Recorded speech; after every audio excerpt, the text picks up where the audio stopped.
Alhamdulillahi Rabbil Alamin, wassalatu wassalamu ala ashrafil anbiya'i wal mursalin, nabiyina Muhammad wa huwa mab'uthun rahmatan lil alamin. Wa ala alihi wa sahbihi wa man ittaba'ahum bi ihsanin ila yawmiddin. Allahu subhanahu wa ta'ala falenderojmë dhe vetëm prej tij falje ndihmë kërkojmë, përshëndetet, selamet më të mira mbi pejgamberin sallallahu alaihi wasallam i çojmë, mbi familjen e tij, mbi shokët e tij dhe mbi gjithë ata të cilët atë e pasojnë.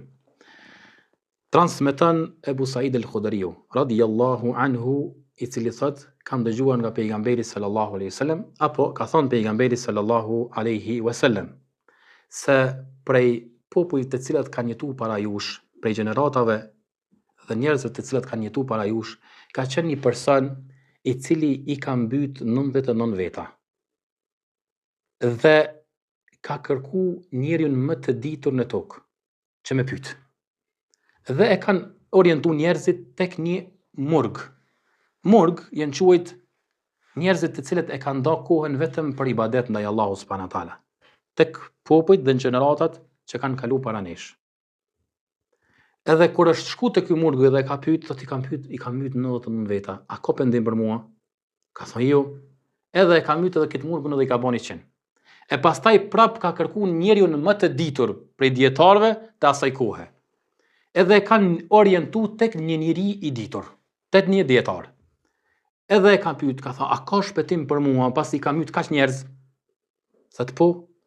Dhe kush ta ndalon ty mos më pendu, dhe kush ka me pengu mes teje dhe Allahu xhelle xhelalu që mos më të pranu pendimi? Thotë po, Allah ta pranon pendimin, vetëm se me një kushtet, duhet mu largu prej atij vendit dhe atij fshati ku ke jetu, se është vend i sherrit, është vend i fesadit, edhe të shkojsh me një vend, me një fshat ku njerëzit janë të mirë dhe i bajnë ibadet Allahu xhelle xhelalu. Edhe ky me këto këshilla është nis për te ai fshati, te ai vendi kur kanë jetu njerëz të mirë dhe njerëz të devotshëm. Mirë po gjatë rrugës e ka zonë vdekja, e pastaj kanë zbrit me laqet e rahmetit edhe me laqet e dënimit. Dhe kanë polimezu. Me laqet e dënimit kanë thonë se ky ka qenë ma afër vendit të cilit i ka myt njerëzit dhe ka bon fesad. Kurse me laqet e rahmetit ka thonë, jo, ky është pendu dhe është nis për me shku te ai vendit si cilët kanë njerëz të mirë dhe të devotshëm. E pastaj Allahu xhelle xhelalu e ka qenë një me laqet të tretë që jo ka nda kit mesele mes tyre. Një me laqe në formën e njeriut dhe e kanë marrë për gjykatës. Dhe ju ka thonë matne distancën prej vendit në të cilën ka qenë dhe ka dirë gjak dhe ka bon fesad, edhe tek vendit të cilën është nis për me shku. E pasi që e kanë matë, ka dalë që ka qenë ma afër vendit për cilën është pendu dhe është nis me shku, te ky vendit cilë kanë qenë njerëz të mirë dhe njerëz të devotshëm. E pastaj e kanë marrë me laqet e rahmetit. Dhe e ka falë Allahu subhanahu wa taala. Ky hadith është prej haditheve të cilat i kanë nxjerrë Imam Buhariu dhe Muslimi. Është muttafaqun alayh. Dhe është prej haditheve të vërteta që prej ngjarjeve të vërteta që na i ka treguar pejgamberi sallallahu alaihi wasallam.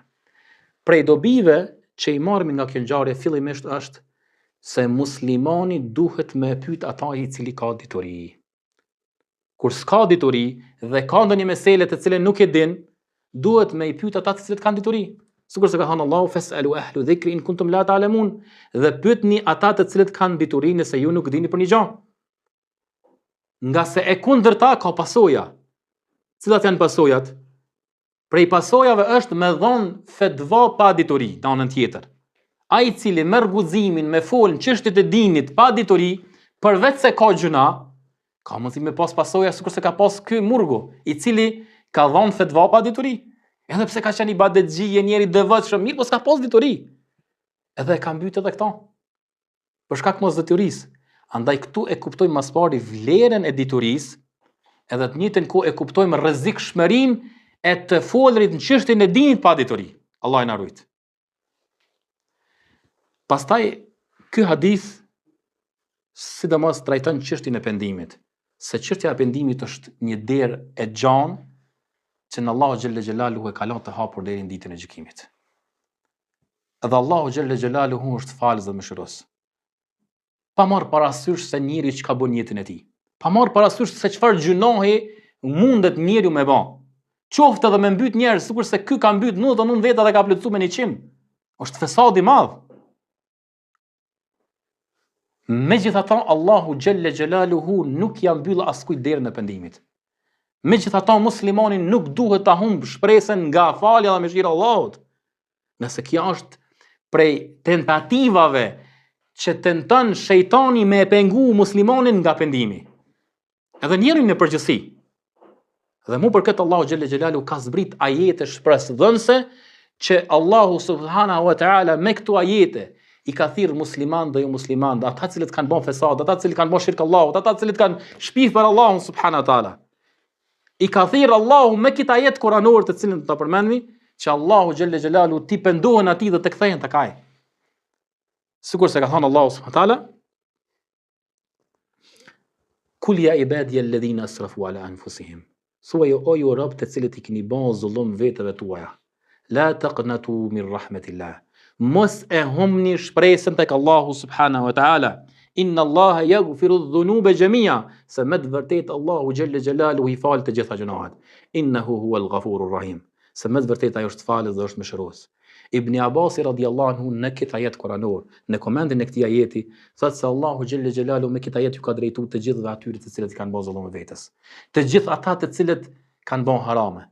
Allahu xhelle xhelalu me këtë ajet i ka thirr ata të cilët kanë shpif për Allahun, që ka thënë Allahu është një prej treve. Ata të cilët kanë thënë se Allahu ka djalë, Allahu na rujt.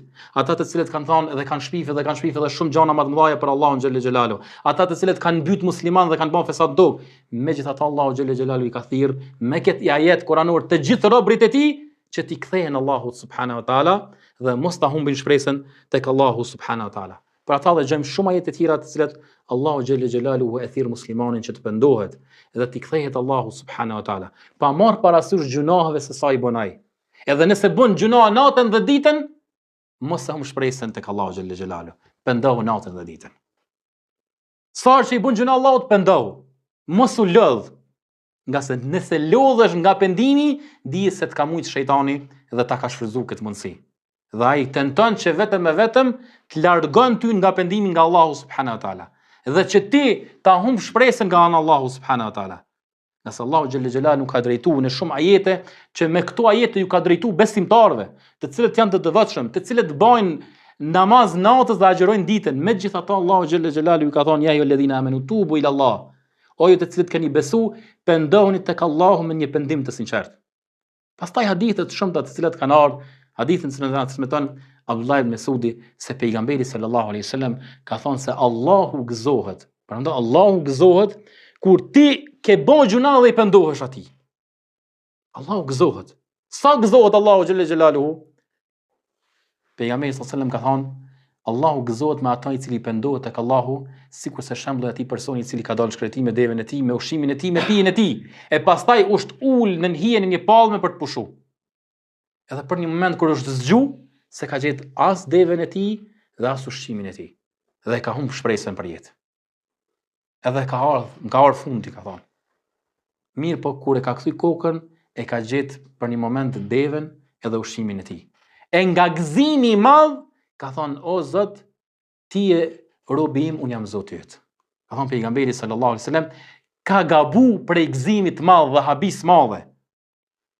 Prej gëzimit të madh dhe habis madhe ka gabu. E Allahu xhelle xhelaluhu gëzohet më shumë se ky person i cili e ka gjetë devën në momente të vështira, kur ai person i cili ka bën gjëna të Allahu xhelle xhelaluhu pendohet tek Allahu subhanahu wa taala sinqerisht. Për ata hadithet janë të shumta sikur se ka thënë edhe pejgamberi sallallahu alajhi wasallam, se me të vërtetë Allahu xhelle xhelaluhu e shtrin dorën natën që ta pranojë pendimin e atij i cili ka bërë gjuna ditën. Dhe Allahu xhelle xhelaluhu e shtrin dorën e tij ditën që ta pranojë pendimin e atij i cili ka bërë gjuna natën. Dhe rahmeti Allahu xhelle xhelaluhu është i madh. Andaj për gjëra më kryesore që ka kuptojmë këtë hadith është që muslimani kurrëherë nuk duhet të humbë shpresën tek Allahu subhanahu wa taala, mirë po të pendohet sinqerisht dhe të kthehet Allahu xhelle xhelaluhu, pa marr parasysh se sa herë bën gjunohe, pa marr parasysh se çfarë gjunohe bën, nuk duhet me humbë shpresën nga ana Allahut xhelle xhelaluhu, sikur se ka thënë Allahu subhanahu wa taala, wa tubu ila Allahi jamian ayyuhal mu'minun la'allakum tuflihun. Dhe pendohuni tek Allahu të gjithë o ju besimtar në mënyrë që ju të shpëtoni. Nëse doni që ju të shpëtoni, ka thonë dietarët komentatorët e Kuranit se ky ajet ka zbrit kur masi që muslimant e kanë formu bashkë me pejgamberin sallallahu alajhi wasallam shtetin islam. Masi që muslimanët kanë sakrifikuar me pasurinë e tyre, me jetën e tyre, vetëm për shlirimin e Mekkes, edhe vetëm për shtrirjen e islamit anë kënd botës, edhe këtë në fundin e jetës së pejgamberit sallallahu alajhi wasallam, masi që ata kanë sakrifikuar jetën, pasurinë, fëmijët e tyre, tokën e tyre dhe çdo sen që kanë pas për Allahun xhelle xhelaluhu, megjithatë pejgamberi Allahu subhanahu wa taala ka thonë ja ju alladhina amanu, o ju të cilët keni besu, wa tubu ila Allahi jami'an ayyuhal mu'minun. Dhe pendohuni prapë tek Allahu xhelle xhelal. Se pa marr parasysh se çka bën të bërdinin Allahut, pa marr parasysh se ti çka sakrifikon për Allahun xhelle xhelalu, megjithatë ti ke nevojë me pendu tek Allahu. Ti ke nevojë me kërku falje tek Allahu xhelle xhelalu. Tubu ila Allahi jami'an ayyuhal mu'minun la'allakum tuflihun. Dhe pendohuni të gjithë ju o besimtar, pendohuni tek Allahu nëse doni të arrini shpëtimin tek Allahu xhelle xhelaluhu. E veç kësaj edhe prej ajeteve që Allahu xhelle xhelaluhu i ka përshkruar ata të cilët kanë bën fesad në tokë. Allahu xhelle xhelaluhu thotë innal ladhina fatanu al-mu'minina wal mu'minat, ata të cilët i kanë sprovu besimtarët dhe besimtarët, thumma lam yatubu. E pastaj ka thonë nuk janë pendu. E dini ngjarjen e hendeqeve, kur ata mushrikët kanë hap hendeqe dhe kanë futur në zjarr në to dhe i kanë hudhur besimtarët, të cilët kanë zgjedh mes imanit dhe zjarrit. Dhe ata kanë zgjedh zjarrin vetëm mos me lënë dinin e Allahut. A ka zullum më të madh se sa me hedh dikun zjarr, edhe me pa me sytë tu duke u djeg. Megjithatë, me gjithë këtë fesad që e kanë bën, Allahu ka thënë për ta, thumma lam yatubu. Dietarët kanë thënë se sikur të ishin pendu, Allahu kish më u pranuar pendimin. Sikur të ishin pendu, Allahu kish më u pranuar pendimin. Për ata ka thënë Hasan el-Basriu, shikone rahmetin, shikone bujarinë e Allahut subhanahu wa taala. I kanë myt evlijat e Allahut, megjithatë Allahu prap po i thirr që mu pendu dhe po i thirr në falje. Megjithatë Allahu subhanahu wa taala po i thirr që me i fal, që mu kthy tek Allahu subhanahu wa taala. E kush e humb pendimin pas shpresën në faljen e Allahut xhelle xhelaluhu, pas kësaj me të vërtetë është pa besimtarë, sikurse Allahu xhelle xhelaluhu ka thonë se nuk e humbin shpresën nga rahmeti i Zotit vetëm pa besimtarët. E prej kushteve të pendimit, sikurse i kuptojmë edhe në këtë hadithin, këtë ngjarjen që pejgamberi sallallahu alajhi wasallam na ka rrëfy, dihet se muslimani nëse i bën gjuna Allahu xhelle xhelaluhu, prej kushteve të pendimit është që me lan atë gjuna, fillimisht, me lan gjunahin e pastaj mi ardh keq për gjunahin që e ka bën. Kushti i dytë. Kushti i tretë, me qëndru, me këmbgulje që mos me u kthy atij gjunahit. Me vendos që mos me u kthy atij gjunahit. Dhe kushti tjetër është në lidhje me robin nëse i ka bën zullum atij. Nëse i ka bën zullum atij, me i kërku falje ose me ia kthy hakun që ka ndaj tij. Këto janë prej kushteve kryesore që i kanë përmend dietarët në lidhje me pendimin. Pra, gjithashtu prej dobive që i nxjerremi nga ky hadith apo nga kjo ngjarje që ne ka rrëfy pejgamberi sallallahu alajhi wasallam, është se nëse një person i bën gjuna Allahu xhelle xhelaluhu dhe dëshiron që të kthehet, të pendohet Allahu subhanahu wa taala, të largohet prej asaj shoqërisë apo prej atij vendit në të cilin i ka bën gjuna Allahu xhelle xhelaluhu, sikurse e ka këshilluar dietari këtë person i cili ka mbyt notën në veta që të largohet prej atij vendit që ka fesad dhe të shkon tek një vend të cilën ka njerëz të mirë dhe i bën ibadet Allahut subhanahu wa taala. E pastaj që i penduari të shoqëroj njerëzit e mirë. Të shoqëroj njerëzit të cilët e urnojnë për të mirë dhe ndalojnë nga keqja. Të gjajnë një shoqëri e cila e çon në xhami. Të gjajnë një shoqëri e cila e këshillon për hatër të Allahut subhanahu wa taala. Nëse dëshiron të pendohet dhe të përmirësohet sinqerisht, nga se muslimani apo njeriu në përgjithësi është në dinin e atij të cilën e shoqëron. Sikurse ka thënë pejgamberi sallallahu alajhi wasallam se çdo kush prej jush apo njeriu është në dinin e shokut të tij. Andaj le ta shikon secili se kë po e zgjedh për shok. Andaj kjo është edhe e natyrshme për natyrën e njerëzve të cilët na i shohemi. Nëse don me qenë drogaxhi, patjetër do të më shoqëroj njëri që mirret me drogë. Nëse don me qenë alkoolxhi, ti kemi shoqëruar një person i cili pin alkool. Nëse don mu bon hajn, do të më shoqëroj ata njerëz që dinë me vjedh. Nëse don me qenë njeriu i mirë dhe i devotshëm, do të më shoqëroj xhallart. Do të më qëndru në përndajat ku përmendet Allahu subhanahu wa taala. Do të më qenë i vazhdueshëm në faljen e namazeve në xhami. Duhesh me qenë prej atyre të cilët qëndrojnë për halakatet ku përmendet Allahu, ku mësohet fjala e Allahut, ku mësohet dini i Allahut subhanahu wa taala. Andaj zgjidhe se me kë do më qenë. A me njerëzit e mirë apo të këqij? dhe me atë që ka shoqëron me thonë do t'jesh edhe në ditën e gjykimit. Andaj kjo është ajo prej dobive që i nxjerrim nga ky hadith, që me i shoqëru njerëzit e mirë nëse dojnë që të jemi prej të mirëve. Nëse dojmë me qenë prej të devotshme, me qëndru me të devotshmit. Pastaj gjithashtu prej asaj që kuptojmë edhe që është shumë e rëndësishme me ditë që muslimani kurrënjëherë nuk duhet ta nënçmoj atë i cili është i ulët se ai. S'duhet ta poshtroj ai i cili është në gjunohe. Mirë po ta afroj, ta këshilloj, edhe nëse ka nevojë nga pak ta qortoj, mirë po asnjëherë ta nënçmoj, nga se nuk i dihet njeriu të përfundimi. Se di njerëz se çfarë fundimi mund me pas. Ndoshta deri dje ka qenë gjunaqari më i madh, mirë po nesër mund të jetë njëri për njerëzve më të devotshëm, për njerëzve të cilë më shumë ti bën për dinin e Allahut subhanahu wa taala. Nga se pejgamberi sallallahu alajhi wasallam ka thonë innamal a'malu bil khawatim, se me të vërtet veprat vlerësohen sipas përfundimit. Andaj edhe ne nuk duhet krenohemi kurrë me veprat tona të mira që i bëjmë sot, nga se nuk e dim se çfarë përfundimit kemi. Andaj duhet ta lutemi Allahun xhelle xhelaluhu që të na përqendroj Allahu xhelle xhelaluhu zemrat tona në dinin e Allahut dhe të mos dalim ka dunja vetëm se duke qenë Allahu xhelle xhelaluhu i kënaqur me neve. Dhe e fundit ajo që përfitojmë nga ky hadith dhe marrim mësim është se Allahu xhelle xhelaluhu bashkë me melaqet e vdekjes, bashkë me melaqen e vdekjes Allahu subhanahu wa taala zbret melaqet e rahmetit apo melaqet e dënimit. Varet prej njeriut. Nëse është prej besimtarëve, Allahu xhelle xhelaluhu i zbret melaqet e rahmetit dhe ja marrin shpirtin melaqet e rahmetit. E nëse është prej pabesimtarëve apo edhe prej gjunaqarëve, sipas mendimit të disa dietarëve, Allahu xhelle xhelaluhu i zbret melaqet e dënimit. E Allahu na ruajt nga ky përfundim, edhe lusmi Allahun xhelle xhelaluhu që të na jep përfundim të mirë, edhe që në ato momente kur na vjen vdekja të zbresin melaqet e rahmetit dhe Allahu xhelle xhelaluhu të na merr shpirtin me rahmetin e tina, me falin e tina.